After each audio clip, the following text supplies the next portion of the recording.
Hi guys! Ayan, good evening.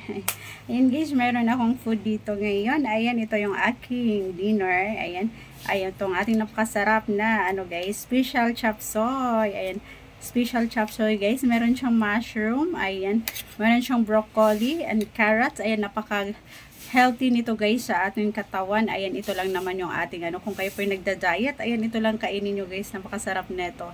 Ayan, ito lang guys, sapat na. Kahit huwag na kayong mag-rice. Ayan, ito lang naman yung aking kinakain guys. Ayan, yung aking special dish. Ayan, ito yung aking paborito guys. Ayan. Ayan, napakasarap nito. Ayan, tikman natin yung ating broccoli. Ayan, ito yung mga paborito ko guys. Sarap. Yum, yum, yum. Then, meron din tayong, ayan, sinampalukan na, guys. Hipon. Ayan, isa sa paborito ko din. Ang sarap. Ayan, ito yung dinner natin, guys. Ayan, pambawi ng, guys, pagod natin sa pagbablog. Ayan, talaga naman, ayan, luto ng aming chef, guys. Ayan, ang sarap nito. Ayan, kain tayo. Let's eat. Ayan, higop tayo na mainit na sabaw. Sarap. Talaga namang tanggal yung pagod mo guys sa pagbablog. Ayan. Talaga namang nakakagana guys. Nakakagana mag-vlog. Ayan po. Pag masasarap po yung mga ulam natin. Ayan yung ating mga food. Ayan. Let's eat. Kain tayo. Ating mga food. Ito talaga ang aking paborito guys. So, yung ating vegetable. Ayan. Ating special chop suey. Sarap ng ating sarap ng ating tawag na ito, mushroom. Ayan. Napaka-healthy nito guys.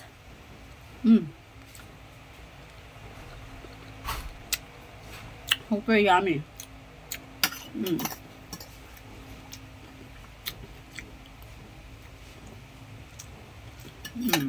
Ating hipon.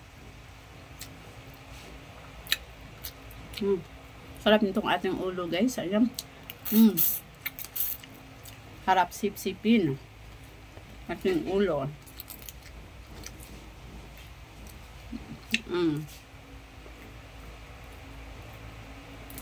Yum, yum, yum.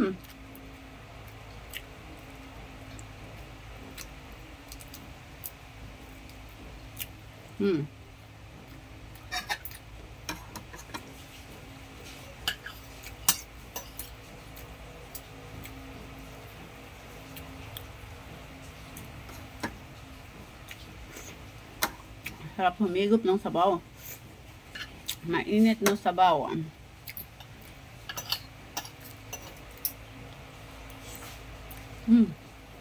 Buhay probinsya guys. Ayan ang sarap ng ating mga ulam. Ayan, gulay tayo.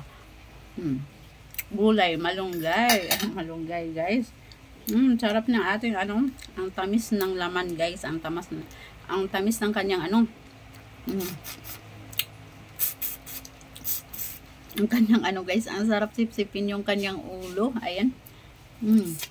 Manamis-namis. Ayan, napaka-fresh ng ating hipon guys. Ayan. Yummy. Ayan. Napakatamis ng kanyang laman. Ayan yung kagandahan natin sa ating hipon guys. Fresh na fresh. Ayan, pag niluto natin talaga namang manamis-namis yung kanyang sabaw. Pati yung kanyang laman.